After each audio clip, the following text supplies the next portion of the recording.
Everyone. Today we are presenting our project titled Evolutionary Classification Using Genetic Programming on the Adult Dataset. So my name is Vivashwant Reddy and I worked on this project along with my teammate Mohit Bisu. This project is part of our evolutionary algorithm module. In this work, we tried to predict whether a person earns more than 50,000 a year using method called genetic programming. So which is a type of evolutionary algorithm that slowly improves solution just like in natural evolution. Throughout this presentation, we'll walk you throughout our full process, starting from the date and ending with our results. So, coming to introduction, in simple words, our project uses genetic programming to classify people into high income and low income groups. The dataset we use contains information like a person's age, education, work type, hours worked per week, and also other demographic details. So we choose genetic programming because it doesn't just give predictions, but it also produces a readable mathematical expressions that explains how the module arrived at its decisions. This makes the module more transparent compared to black box models like neural networks. So, genetic programming uses concepts from evolution such as selection, crossover, and mutation to gradually improve the model.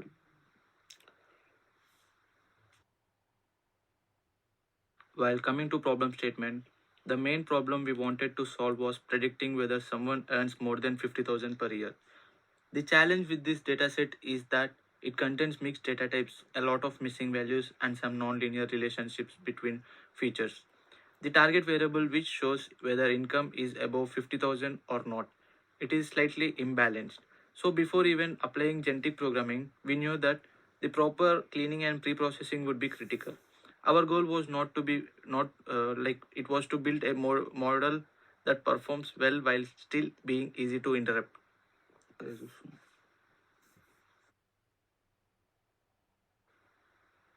So, for pre-processing, we first replace all the question mark symbols in the dataset with a proper missing values.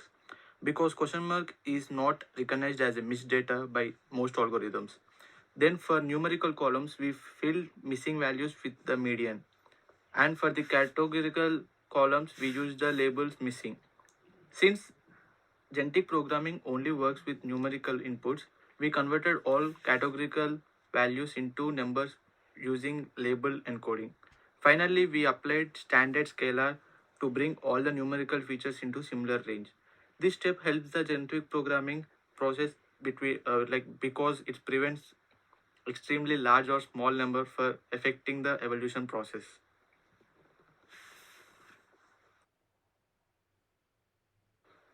So the training and selection model.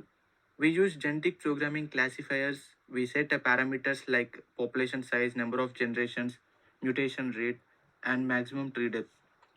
Genetic programming starts with a random set of mathematical expressions, then gradually improves them through selections, crossovers, and mutations. We also add elitism to ensure that the best solutions are always carried forward. Besides training single genetic programming models, we also created an assemble of multiple genetic programming models. This helped reduce variations between runs and improve the overall accuracy.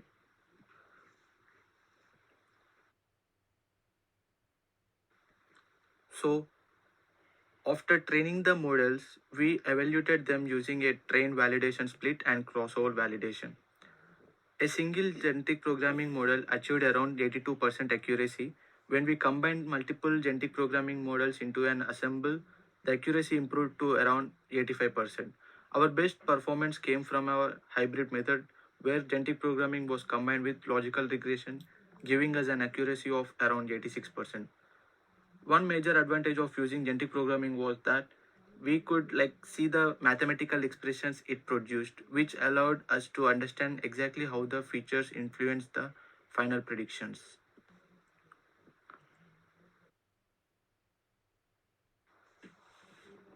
And the dataset we used is based on the adult income or census dataset, which is real world data containing around 48,000 rows and 14 features. This dataset includes features such as education level, number of features of education, occupation, work class, marital status, age, hours, work per week, capital, gain or loss, and native country. So, because the data comes from actual census records, it contains noise and inconsistencies. This made the pre-processing step extremely important, as cleaning the data properly helped the genetic programming modules perform much better.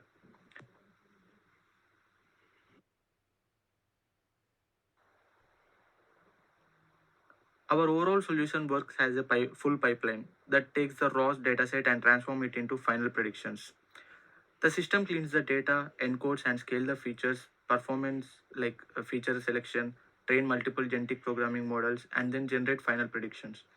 The goal was not just only to build a powerful classifiers but also to maintain the interpretability.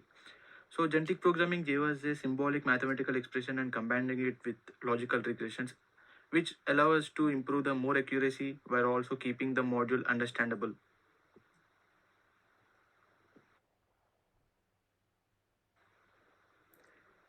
Here, the system starts by loading the raw data and tests CSV file. After loading, it automatically cleans the data by removing missing values and converting all text into numerical forms.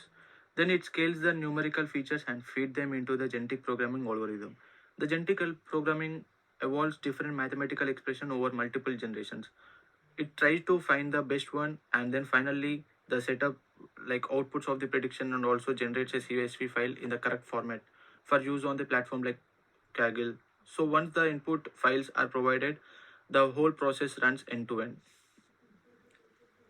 Now I'll pass it on to my friend Pisu Mohit, who will explain the workflow, feature selection, genetic processing, genetic programming process, and final conclusions.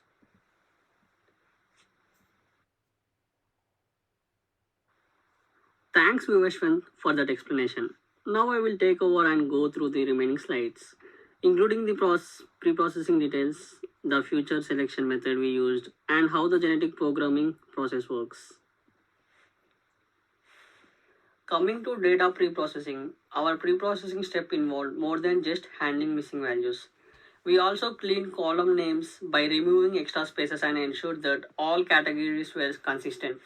For example, some categories had different spellings for the same value.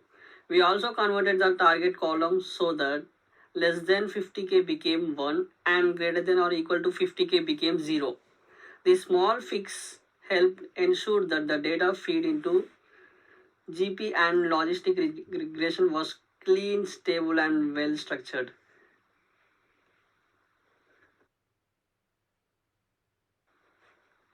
Coming to feature selection, to identify the most important features, we used mutual information. This method measures how much information a feature provides about the target variable. This was useful because the dataset has many features and not all of them contribute equally. Through predicting income, some of the most informative features were education level, marital status, capital gain, hours worked per week, occupation, and age. Using these features helped GP focus on the most meaningful parts of the data, reducing overfitting and improving accuracy.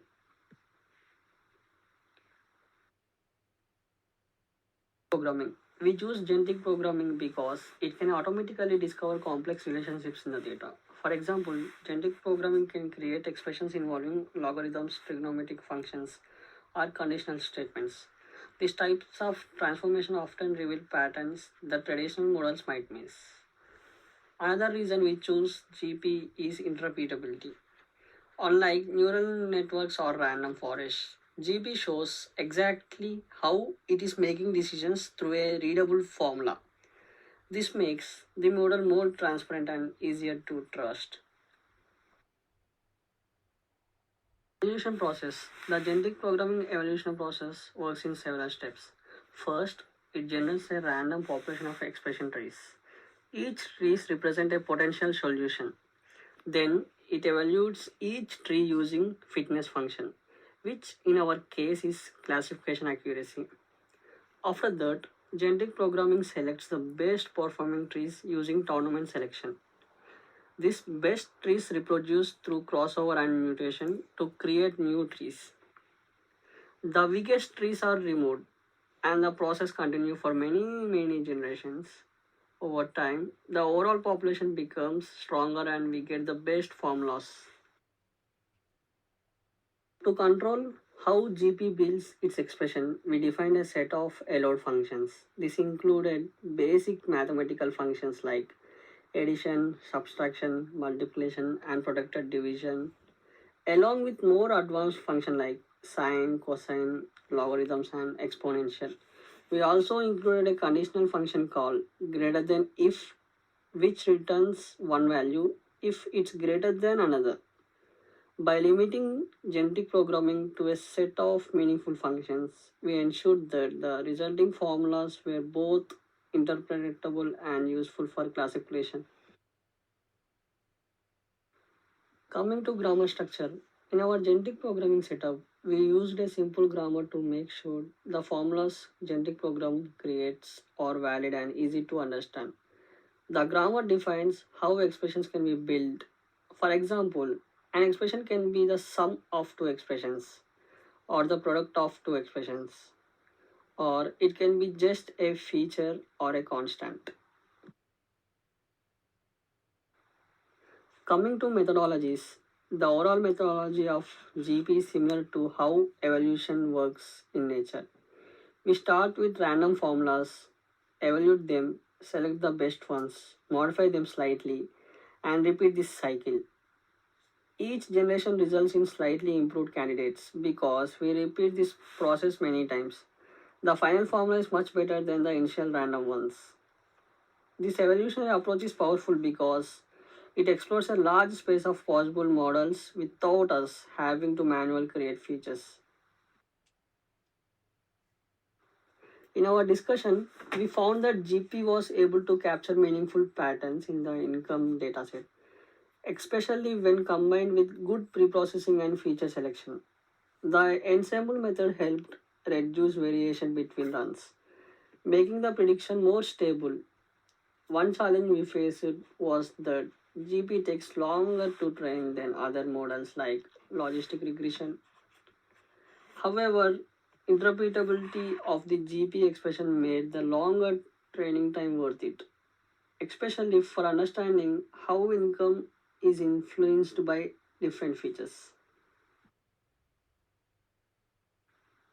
While coming to conclusion, we successfully used genetic programming to classify income levels in adult dataset.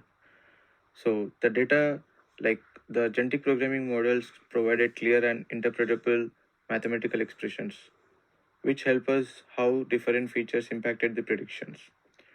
The ensemble approach and the hybrid model improved the overall accuracy, making all the modules more reliable. This project gave us hands-on experience with evolutionary algorithms and showed us how they can be used effectively in machine learning tasks. For future improvements, we would like to increase the GP population size or allow deeper trees, which might help capture more complex patterns. We also wanted to experience with grammatical evolution, which is another evolutionary technique. Our additional features engineering and faster training through parallel computation would also improve the model. Finally, we plan to compare all genetic programming with strong machine learning models like XGBoost or Random Forest to see how it performs.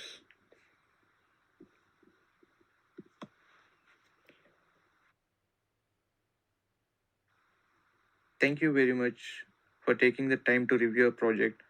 We really value your feedback and look forward to learning from it. Thank you.